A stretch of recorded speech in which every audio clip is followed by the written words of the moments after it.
Aujourd'hui, on parle de la mort! Mais pas la mort stylée en genre sacrifice épique ou fin de série HBO. Non. On va parler de la mort administrée, avec formule 3 exemplaires, avis médical et relance en cas de non-réponse. Bref, on va parler de la proposition de loi sur le libre choix de la fin de vie. Spoiler, libre, ça veut dire si t'as coché toutes les cases, fourni tous les papiers et que t'as pas éternué au mauvais moment devant la commission médicale. C'est pas une euthanasie, c'est une mort sur rendez-vous. Si t'as le bon créneau et que Doctolib plante pas, bien évidemment. Pour reprendre tout ça, on va surtout regarder le contexte historique, ou comment la France a inventé la mort sans bouton off. En 2005, on a voté la loi Leonetti. C'est la loi qui dit, on va pas vous aider à mourir, mais on va arrêter de vous sauver quand c'est plus trop la peine. Voilà, on a inventé la mort passive-agressive. En 2016, on sort la V2, la loi Claeys-Leonetti. On autorise la sédation profonde et continue jusqu'au décès. En gros, on t'endort pour pas que tu souffres et on attend. C'est comme un téléchargement qui finit jamais. On t'aide pas à mourir, on t'aide juste à patienter jusqu'à ce que ton corps fasse le taf. Le temps passe et là, bam! 2025, on passe à la version libre choix.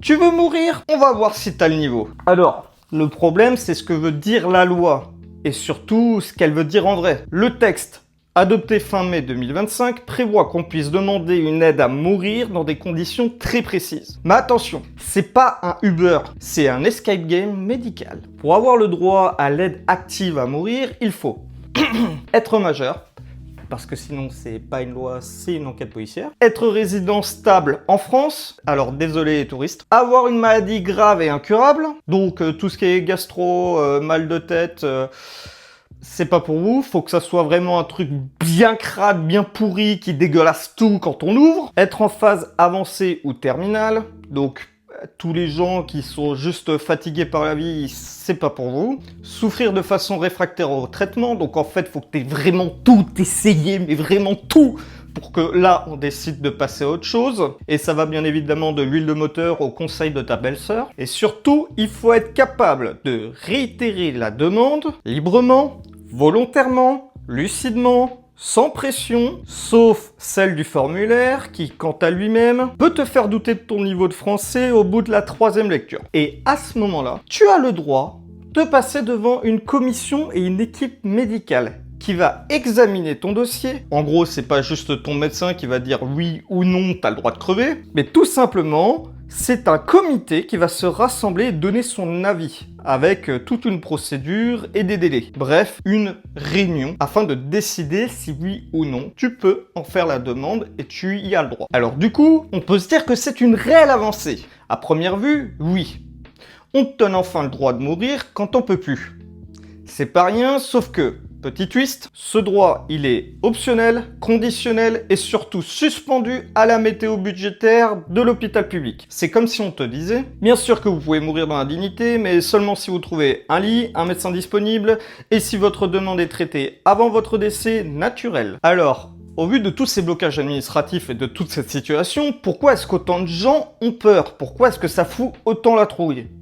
Tout simplement parce que si on regarde du côté handicap, eh ben c'est surtout une grande dépendance. Les assos des personnes handicapées flippent grave et pas pour rien. Quand ton accompagnement est déjà galère, que t'as 3 heures d'aide humaine par jour, mais que t'en aurais besoin de 8, quand l'ascenseur est en panne et que l'auxiliaire de vie aussi, la mort, ça devient plus une issue de secours qu'un vrai choix. Le danger, c'est pas qu'on t'impose de mourir, c'est qu'on te laisse tellement peu de moyens pour vivre que tu choisis la mort pour économiser tout le monde. Côté hôpitaux, fun fact, le droit à mourir en paix, c'est cool. Sauf que les soins palliatifs, eux, sont en paix.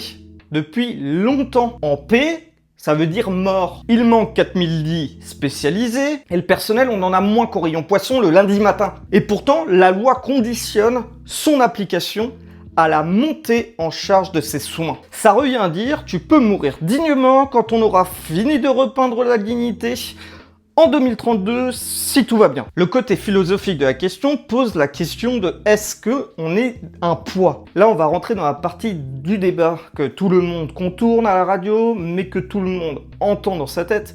Tard le soir, quand la douleur tape, et que l'équipe soignante est en pause clope. Il y a un truc dont personne ne veut parler, mais que tout le monde pense. Et si je deviens un poids? Un poids pour ma famille, pour mes proches, pour le système, pour la sécu qui est déjà en train de vendre son rein sur Vinted. Et là, c'est plus un choix, c'est un remerciement déguisé. Merci de m'avoir supporté.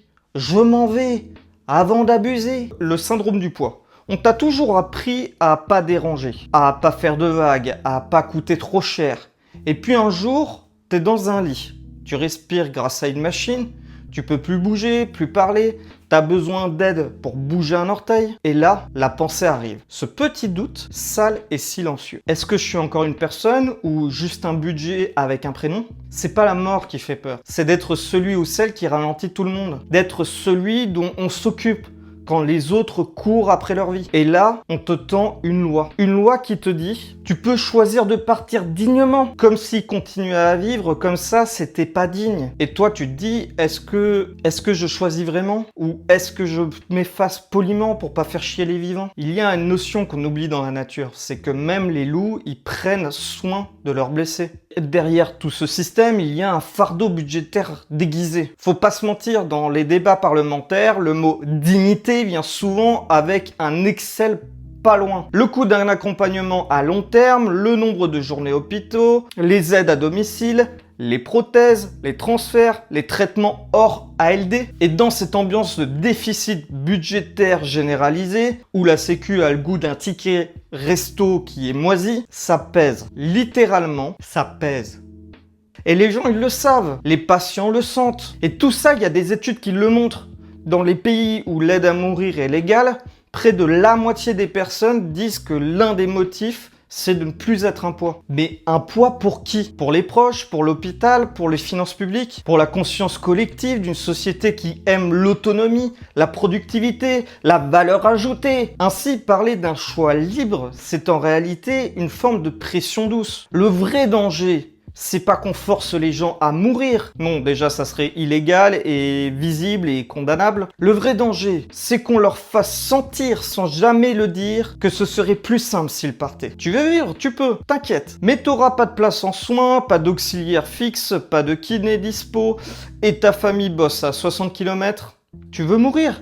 Là, on trouve une solution, un protocole, un créneau. Donc forcément, à un moment, le choix n'en est plus un. C'est juste la moindre douleur pour tout le monde. Et toi, tu sors de scène en chuchotant « Merci, j'ai assez pris de place ». Bref, dans tout ça, on t'a promis le droit à mourir avec dignité, mais on t'a pas promis le droit de vivre sans culpabilité. Le libre choix devient parfois un choix logique. Et le choix logique est souvent celui qu'on attend de toi. Mais surtout, qui a voté cette loi et pourquoi ?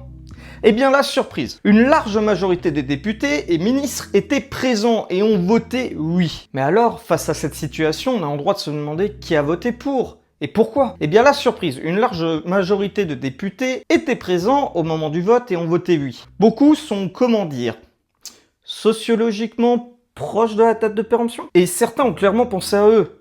Pas à 2040, pas aux jeunes, à leur propre fin de vie. C'est un peu comme si les pilotes d'Air France faisaient passer une loi pour avoir les cigarettes en cockpit. C'est pratique, mais que pour eux. Mais déjà, faut se rassurer sur un fait.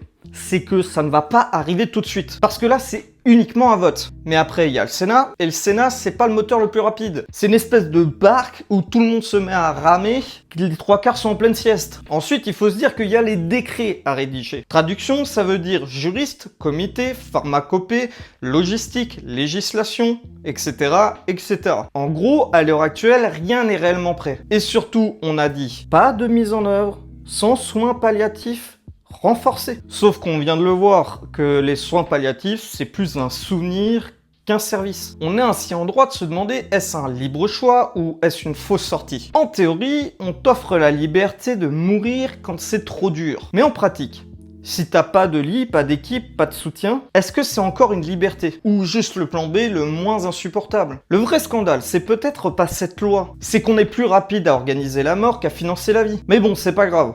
Si t'as tenu jusqu'ici, t'es clairement pas pressé de mourir. Bref, tout ça pour dire que c'était votre petit guide pratique sur le droit à mourir en France.